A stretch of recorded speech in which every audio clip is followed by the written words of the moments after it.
Bonjour à toutes et bienvenue dans ce nouveau podcast de Femme à part dans lequel nous allons parler aujourd'hui du fameux girl power que l'on entend partout, que l'on nous rabâche partout sur les réseaux sociaux, dans les médias, voilà, vraiment partout. Donc évidemment je vais vous expliquer ça un petit peu plus en détail, mais avant de commencer ce podcast je voulais juste vous rappeler surtout de vous abonner à la chaîne sur le bouton juste en dessous de cette vidéo pour ne manquer aucune nouvelle émission, aucune nouvelle chronique. Il y a également des entretiens maintenant une fois par mois avec des personnes très intéressantes et je suis sûre d'ailleurs que le prochain va vraiment vous plaire. En tout cas j'ai hâte de le poster ici sur cette chaîne. Donc n'oubliez pas de vous abonner, de mettre un petit pouce bleu en dessous de cette vidéo, d'écrire un commentaire éventuellement. Ce sont des toutes petites choses qui sont gratuites pour vous, qui vous prennent quelques secondes, mais moi qui m'aident vraiment, qui soutiennent mon travail, qui lui donnent de la visibilité.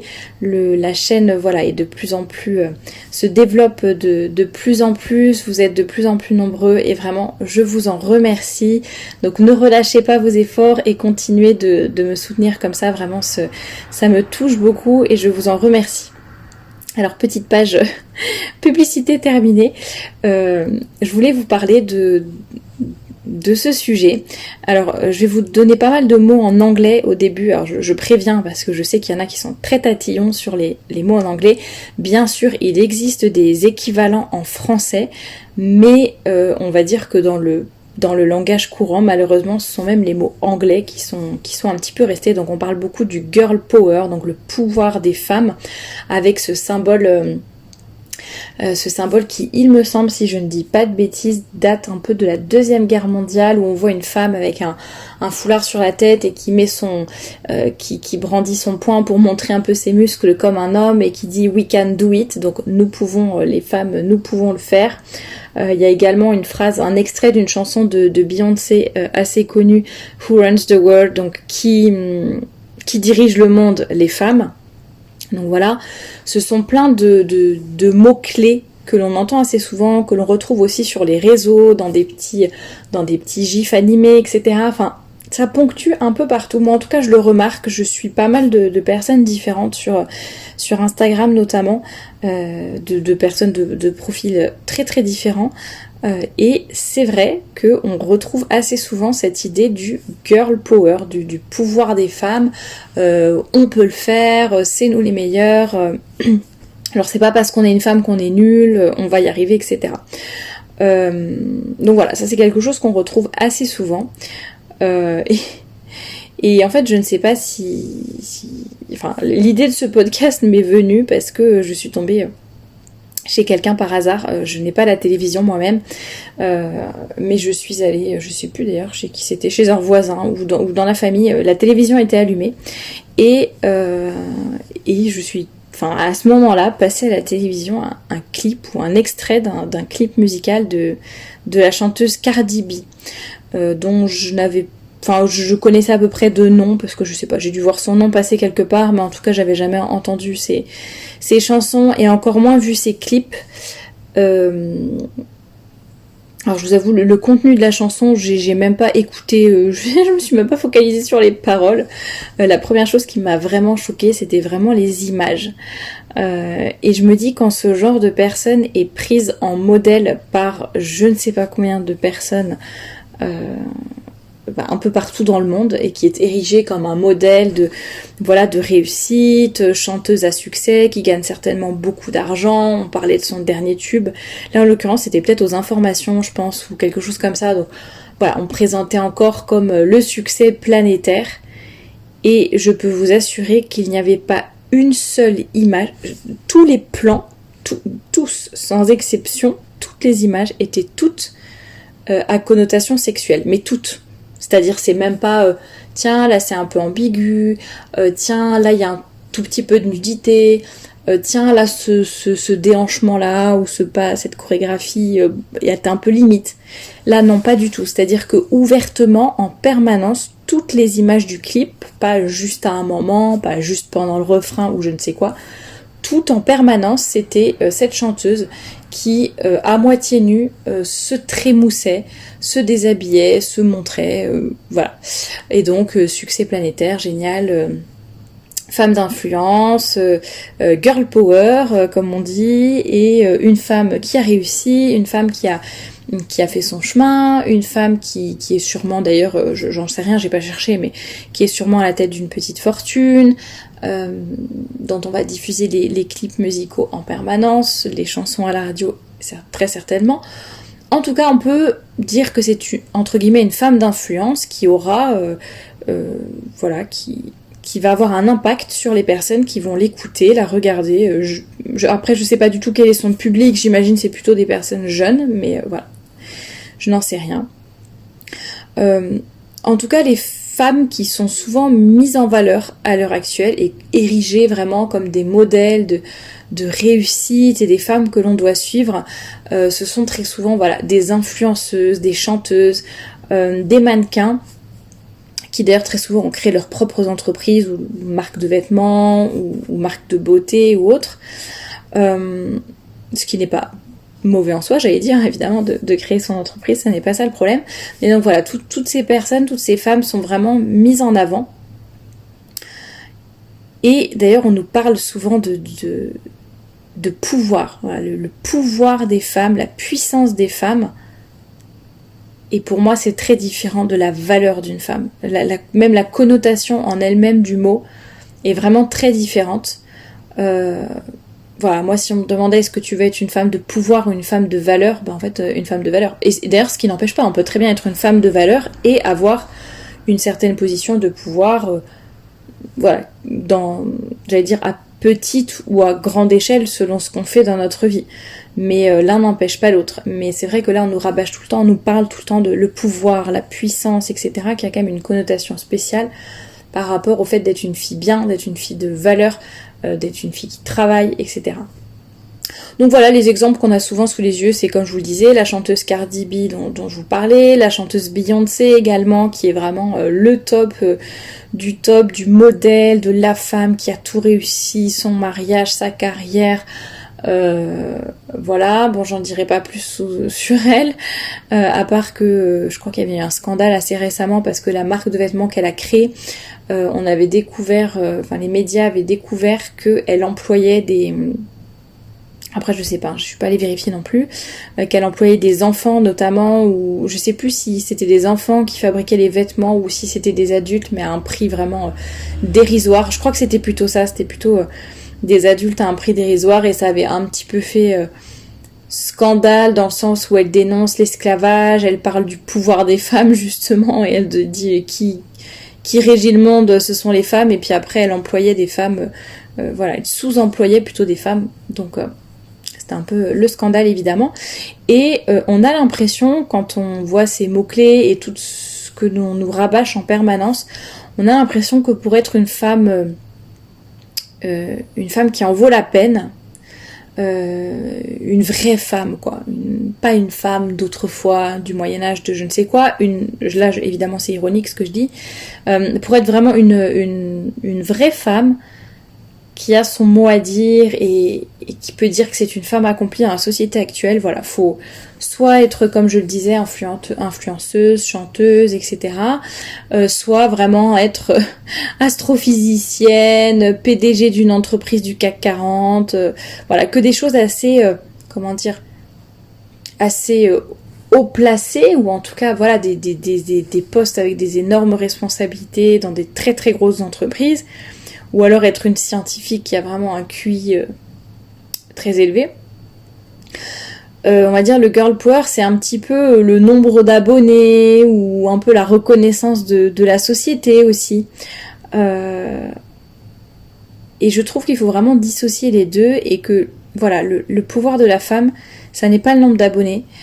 Ça n'est pas non plus la reconnaissance ni de la société ni de notre gouvernement par exemple, parce que j'allais dire, quand on voit qui rentre à l'Élysée, qui reçoit la Légion d'honneur, etc., bon, c'est pas vraiment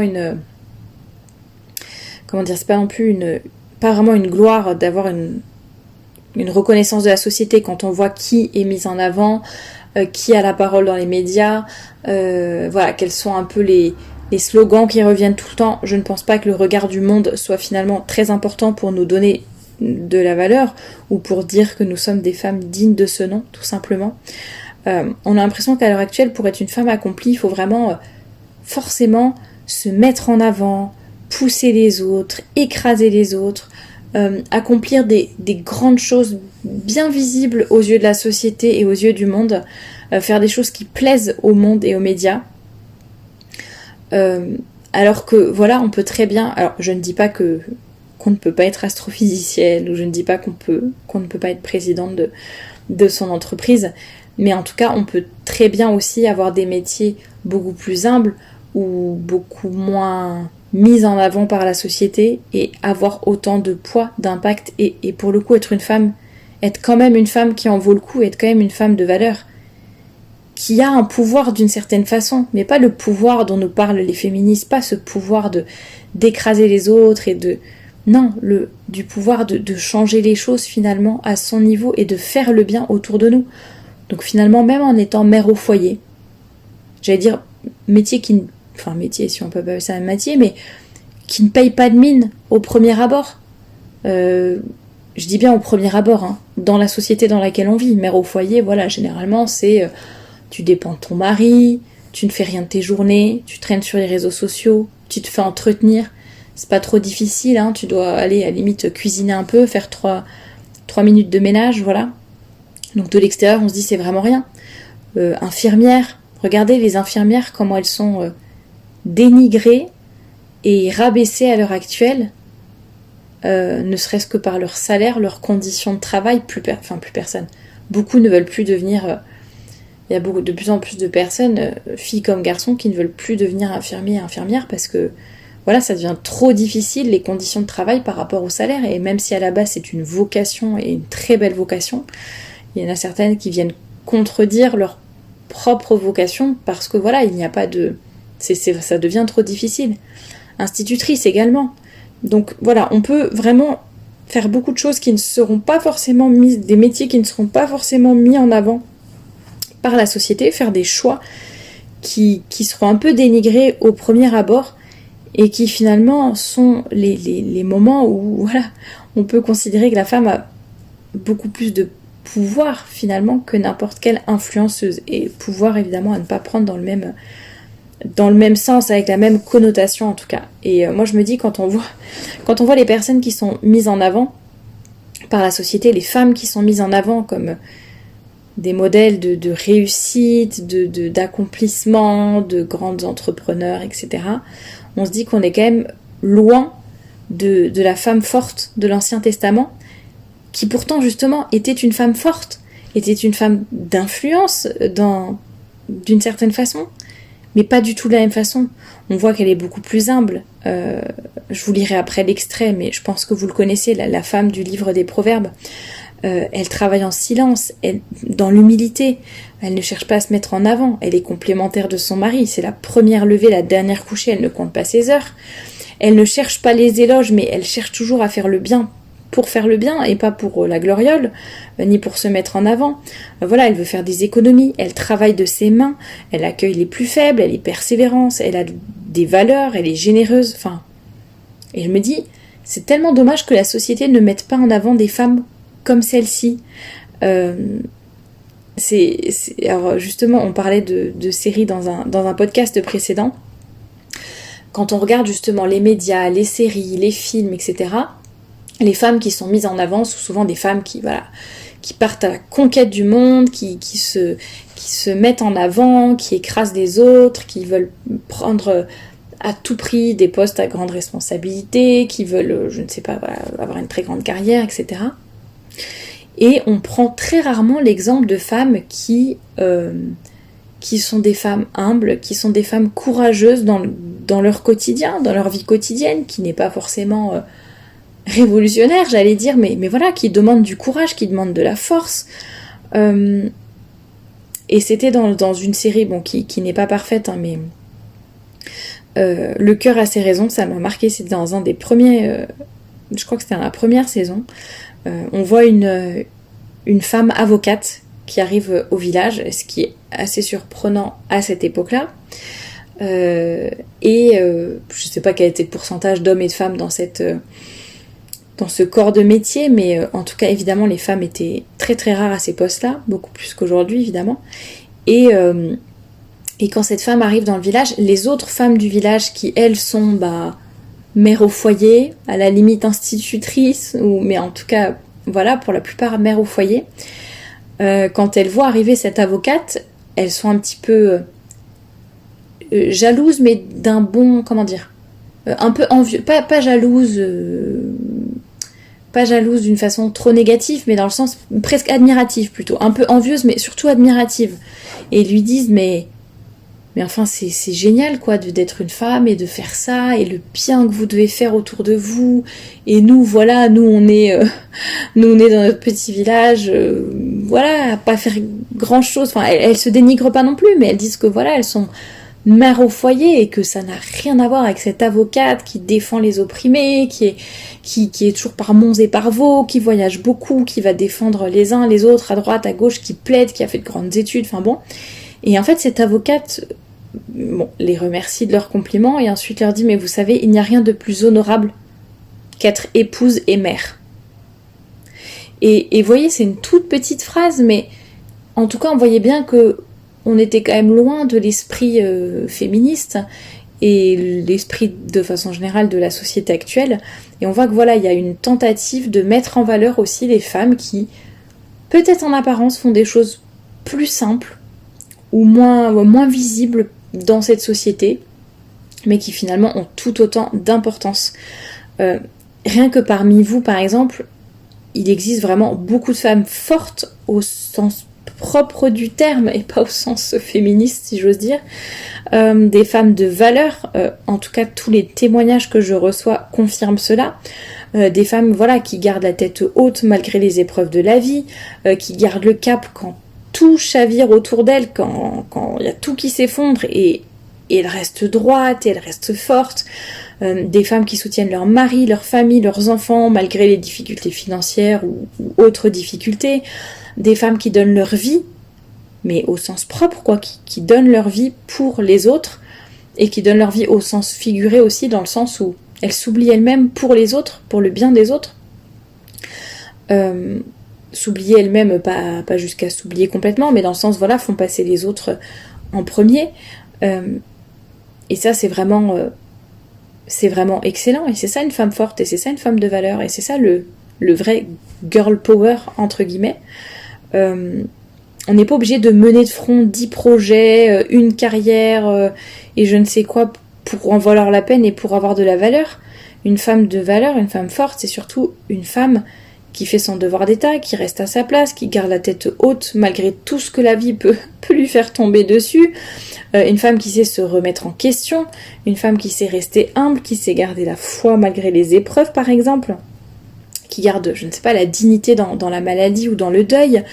Il y a 1000 exemples voilà, si on regarde l'histoire de femmes qui ont été des femmes justement de vraies femmes fortes et qui pour autant n'étaient pas en train d'écraser les autres, qui n'étaient pas en train de vouloir à tout prix se mettre en avant, écraser l'homme, être en compétition avec lui, monter le plus haut possible, quel qu'en soit le prix. Quand on voit à l'heure actuelle, alors on parle beaucoup de la femme qui doit avoir autant d'opportunités par exemple dans le monde de l'entreprise que l'homme, regardez c'est génial, elle a gravi les échelons, etc. Quand on voit qu'il y a quand même beaucoup de femmes qui arrivent à leur fin par des moyens qui ne sont quand même pas tout à fait légitimes, je m'étendrai pas plus là-dessus, mais en tout cas moi ce que je vois à mon échelle et de ce qu'on me raconte dans d'autres entreprises aussi, c'est quand même vraiment pas très reluisant du tout. Et on se dit, si c'est ça le pouvoir de la femme, et si c'est comme ça vraiment que les femmes arrivent à leur poste de responsabilité, alors bon, je mets quand même une petite nuance. Évidemment, toutes les femmes ne sont pas comme ça. Il y a des femmes qui méritent leur poste, il y a des femmes intelligentes, il y a des femmes qui sont capables. Voilà, ça n'est pas ça du tout. Mais Et je ne dis pas que toutes les femmes doivent rester enfermées dans leur foyer à ne rien faire et juste être maman, épouse et ne rien faire à côté, ça n'est pas du tout ce que je dis. Mais dans un monde dans lequel la seule chose qui a de la valeur, c'est la carrière que les femmes vont avoir ou le nombre de personnes qu'elles vont écraser pour y arriver, ou voilà, ça c'est vraiment insupportable d'entendre. On a l'impression que c'est un peu le seul modèle de femme qui est valide. Et ben moi je vous propose rien que de regarder d'ailleurs dans la bibliographie du blog, vous verrez certaines biographies de saintes, de reines, de femmes de l'Ancien Testament, de femmes... donc il y a la femme de l'Ancien Testament du chanoine Boissonneau notamment, le livre auquel je pense. Il y a aussi les femmes illustres de la France de Oscar Havard. Il y a une magnifique biographie de Sainte Jeanne d'Arc. Il y a un très beau livre sur la Sainte Vierge, Marie de Jérusalem, de Jean Ravenne. Le sacrifice du soir, qui raconte la vie de Madame Élisabeth, qui est la sœur de Louis XVI. La vie de Sainte Jeanne de Chantal aussi. Régine Pernoud, les femmes du Moyen-Âge. Vous en apprendrez aussi énormément sur toutes ces femmes. Il y a également le livre témoignage de Blanche Streb qui s'appelle Éclat de vie. Là, on voit ce qu'est une femme forte et une femme qui vit ses épreuves dans la dignité, le deuil, la maladie, plein de choses et qui garde la tête haute et qui avance. Voilà, il y a 1000 exemples de femmes qui sont pour le coup de vraies femmes fortes, qui ne sont pas des influenceuses, qui ne sont pas des chanteuses, qui ne sont pas des ministres aussi, parce que quand j'ai regardé le top 40 du classement des femmes selon le magazine Forbes, je crois que je suis tombée sur celui de l'édition de 2019.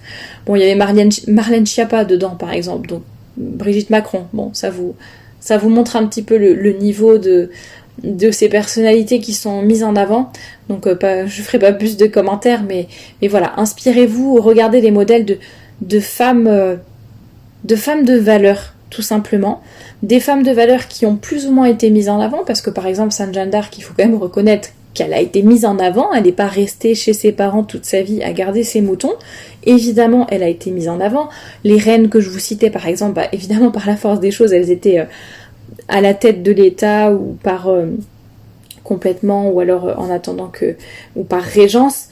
Voilà, évidemment, elles étaient mises en avant. Donc ce que je dis, ce n'est pas que les femmes doivent rester dans l'ombre, ça n'est pas que les femmes ne peuvent pas être mises en avant, mais je pense que vous aurez compris la nuance entre le fait, d'être une femme de valeur qui arrive vraiment par ses valeurs, son travail, sa profondeur, son intelligence, et toutes ces femmes qu'on nous érige un peu comme modèle et comme idéal, qui finalement sont surtout là pour écraser les autres et pour à tout prix réussir, quel qu'en soit à tout prix, donc quel qu'en soit le prix, quitte à se transformer en homme, quitte à perdre de vue leur vocation, leur essence, leur spécificité féminine, et qui se transforment complètement en quelqu'un d'autre pour avoir l'impression de réussir tout simplement. Donc je trouve ça un petit peu dommage. Pour terminer ce podcast, je voulais vous lire l'extrait de justement dont je vous parlais tout à l'heure, de l'Ancien Testament, donc du livre des Proverbes sur la femme forte, mais que vous connaissez sûrement. Qui trouvera une femme de valeur ? Elle vaut bien plus que des perles. Le cœur de son mari a confiance en elle et c'est tout bénéfice pour lui. Elle lui fait du bien et non du mal tous les jours de sa vie. Elle se procure de la laine et du lin et travaille d'une main joyeuse. Pareille à un navire marchand, elle rapporte ses provisions de loin. Elle se lève alors qu'il fait encore nuit.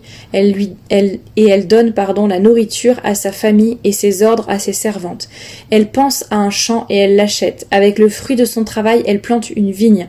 Avec la force en guise de ceinture, elle affermit ses bras. Elle constate que ce qu'elle gagne est bon. Sa lampe ne s'éteint pas pendant la nuit. Elle file elle-même la laine. Elle tisse elle-même ses habits. Elle ouvre ses bras aux malheureux. Elle tend la main aux pauvres. Elle ne redoute pas la neige pour sa famille, car chacun y est habillé de cramoisi. Elle se fait des couvertures. Elle a des habits en fin lin et en pourpre. Son mari est reconnu aux portes de la ville lorsqu'il siège avec les anciens du pays. Elle fait des chemises et les vend, et elle livre des ceintures aux marchands. La force et l'honneur, voilà ce qui l'habille. Elle rit en pensant à l'avenir. Elle ouvre la bouche avec sagesse. et un enseignement plein de bonté est sur sa langue. Elle veille à la bonne marche de sa maison, elle ne mange pas le pain de la paresse. Ses fils se lèvent et la disent heureuse, et son mari aussi, et il chante ses louanges. Bien des femmes font preuve de valeur, mais toi tu leur es à toutes supérieure. La grâce est trompeuse et la beauté est illusoire. C'est de la femme qui craint l'Éternel qu'on chantera des louanges. Donnez-lui du fruit de son travail et qu'aux portes de la ville, ses œuvres fassent son éloge. Voilà, je pense que je peux arrêter ce podcast sur cette lecture que je trouve magnifique, qui est quand même assez loin de l'image de la femme qui ne fait rien, qui est chez elle, qui s'aplatit devant tout le monde, qui vraiment limite s'écrase mais trop dans l'autre extrême. Là on voit que c'est une femme qui fait des choses, qui avance dans la vie, qui prend les rênes de sa vie, et qui est forte physiquement mais aussi moralement, et pour autant on n'a pas du tout l'impression d'être devant le portrait d'une femme qui vend son corps pour y arriver, qui se déshabille pour avoir du succès, qui est en compétition avec son mari, qui roule sur l'or et qui laisse le reste se faire tout seul, et voilà. Non, voilà, on est sur une femme qui se bouge, qui travaille, qui pense à son mari, à ses enfants, qui ne compte pas ses heures. Enfin voilà, je vais pas tout relire, mais vous aurez compris le principe, quoi. C'est pas une potiche du tout. Et voilà, pourtant je pense que c'est ça le vrai pouvoir d'une femme, entre guillemets, si on peut dire pouvoir, mais la vraie valeur surtout. Je pense que c'est le mot le plus approprié. Essayons de repenser à notre valeur en tant que femme aujourd'hui, et notre valeur vraiment féminine spécifique. Je pense que c'est de cette façon qu'on aura justement une valeur ajoutée et que l'on pourra apporter quelque chose à ce monde. En tout cas, c'est tout ce que je vous souhaite, et je vous dis à la semaine prochaine pour un nouveau podcast.